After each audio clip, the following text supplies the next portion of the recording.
Everybody, welcome to Uncommon Analysis. Well, I want to say thank you to all the new subscribers. I did a video a couple days back that kind of, for this channel, blew up. I don't really know why that particular one the algorithm liked, but I appreciate all the new viewers and welcome the new subscribers.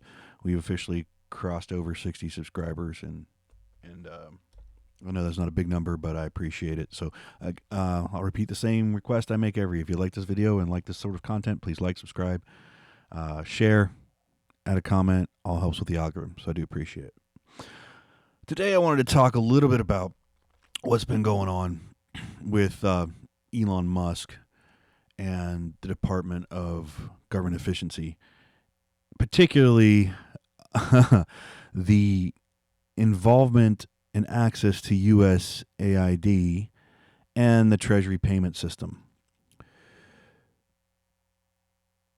The left and Democrats have literally kind of gone crazy, as well as some of the mainstream media, over these accesses that have been granted, and now finding all sorts of things that really aren't all that kosher, shall we say. The USAID, right, distributes funds to nonprofit organizations and NGOs and things like that. And it's basically a money laundering operation. Not all of it, but what we're finding is a lot of it's money laundering. They give the money to these groups. These groups then in turn distribute the money to other groups, and then those groups claim that they have no ties to government. They don't receive government funding, even though they do indirectly. So not everything. Please don't remotely think that I think everything that USAID is doing is not on the up and up. But there's a lot of that going on. In fact, same thing with the Treasury Payment system. Everybody's up in arms about Trump's team getting access to the payment system. Well, if you want to know where the bodies are buried and you want to know what kind of corruption is going on, you follow the money. And now we have access to the money, and you will not believe some of the things that have come out. The data analysts are going to, the data nerds are going to have just a field day with this information. We're going to find out where all the bodies are buried. There's lots of reports, in the not in the mainstream media so much yet, not in the primary media, but in a lot of the posts on X and other places by people that are implying a lot of nasty stuff's been going on with this money, and all the bodies are being unburied, and that's why these people are freaking out. Let's go with a quick little.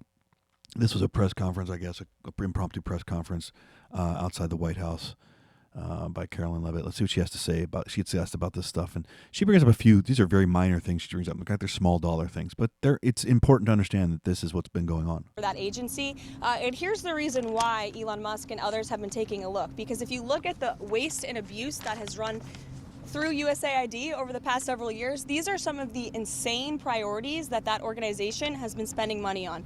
$1.5 million to advance DEI in Serbia's workplaces, $70,000 for a production of a DEI musical in Ireland, $47,000 for a transgender opera in Colombia, $32,000 for a transgender comic book in Peru. I don't know about you, but as an American taxpayer, I don't want my dollars going towards this crap, and I know the American people don't either, and that's exactly what Elon Musk has been tasked by President Trump to do, to get the fraud, waste, and abuse out of our federal government. All right, so none of those were huge numbers. The biggest one she mentioned was $1.5 million. But still, any amount of money, of your tax money and my tax money and the United States tax money going to that kind of crap is ridiculous. I know they're going to find more. They're going to find way more than a couple $1,000,000, I guarantee you, as they dig. There is a feed. If you're not watching this on X, there is a user, I don't know if it's a group or an individual user, called Data Republican. And some of this stuff they're coming out with, I would advise everybody on this feed, if you really want to know what's going on, follow these folks. Because with the data that's coming out between the USAID and access to the Treasury Payment system, they're finding all kinds of connections and crazy corruption that you would not believe. So, like here we're talking about $500 million, right? 48 grants, one recipient. Consortium for Elections and Political Process Strengthening is a recipient of 48 active grants worth over $500 million. Awarded from USA is going to various nations, and they're going to deep dive into that, right? Here's, I'm not going to go into all that. Let's see. Here we go. 300 million in government funds flowing to a single address provided by Immigration Service, Baltimore. Are these funds distributed among locals? All kinds of stuff. I would suggest just pay attention.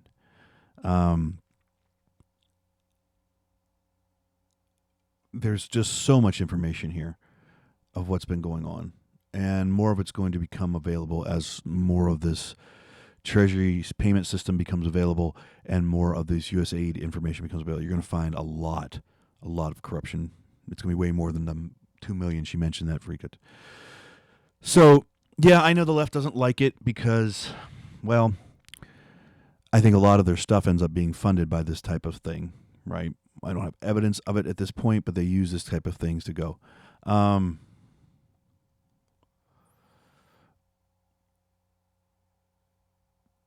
It's a lot.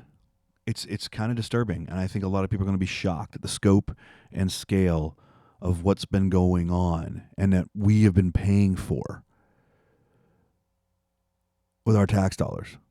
And it's all, basically this is kind of organized crime stuff. This is RICO stuff, but our government's the ones doing it, or parts of our government are doing it. It's pretty crazy. The USAID, I think it was USAID leader, resigned rather than grant access, or was forced wasn't resigned, but I think they forced him to early quote-unquote retirement, or actually administrative leave.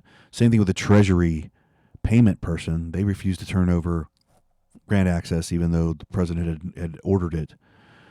This is all insubordination, folks. Why are these are federal employees engaging in insubordination. Why would they be engaging in insubordination? Even under United States federal union rules, insubordination is a summary fireable offense. And the president of the United States, like it or not, is the leader of the executive branch. If you're running an executive department, you answer to him.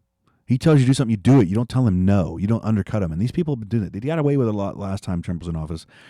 And some of them are openly saying they're going to keep doing it. And Trump's getting rid of them, which he should. I mean, he's putting on administrative leave because it's easier to put him on administrative leave initially than to flat out fire him, because there's a whole process, I'm sure the federal, employee union has an entire process in their contract you have to follow before you actually fire someone. But getting them out of the way is the first step. So I'm glad to see this. But even funnier, we're still seeing reports of people in these organizations saying they're gonna fight and not follow orders if they don't agree with their bosses tell them, which is just absurd. These people don't seem to understand what their role is. You don't have to like Trump. You don't have to like Trump's policies. That's irrelevant. If you are an employee, you do what your boss says. If you don't, it's insubordination. Period. And when these people get fired, which if they are engaging in this, they should be fired. They should also lose their federal pensions. I don't know what the rules are. I suspect, given how ridiculous union rules are, I'm not sure if that's possible, but these people should be not only losing their jobs for insubordination, they should lose their pensions as well. These people should pay a very heavy price when they engage in this behavior. Anyway, I just want to let you know about this. This is going to be interesting. I think the next few days, few weeks, we're going to see a lot of stuff you have no clue what is going on. You're going to see a lot. There's already people doing connect the dot diagrams showing how USAID money is flowing through these NGOs to all kinds of people that really should not be getting our tax dollars. And then those people claim that they're not taxpayer funded because it's filtered through these NGOs first. It's filtered through these people that get the grant recipients. So the grant recipients have to report, I got $100 million from the federal government. But then when they spend the money when they filter the money on to these other groups, those other groups say, we don't get any tax money, which is not true. They don't get it directly. They get it indirectly. Bill Kristol has been tied to one of them. Elon Musk posted on that, which kind of explains a lot of Bill Kristol's fight against Trump, if you think about it. He's got some stake in the game. He's getting some scratch out of the way systems work. So watch everybody relax this, because I think it's going to be interesting, and I think there's going to be a lot more come up. Thanks, guys. That's all I got for today. And with that, I am out.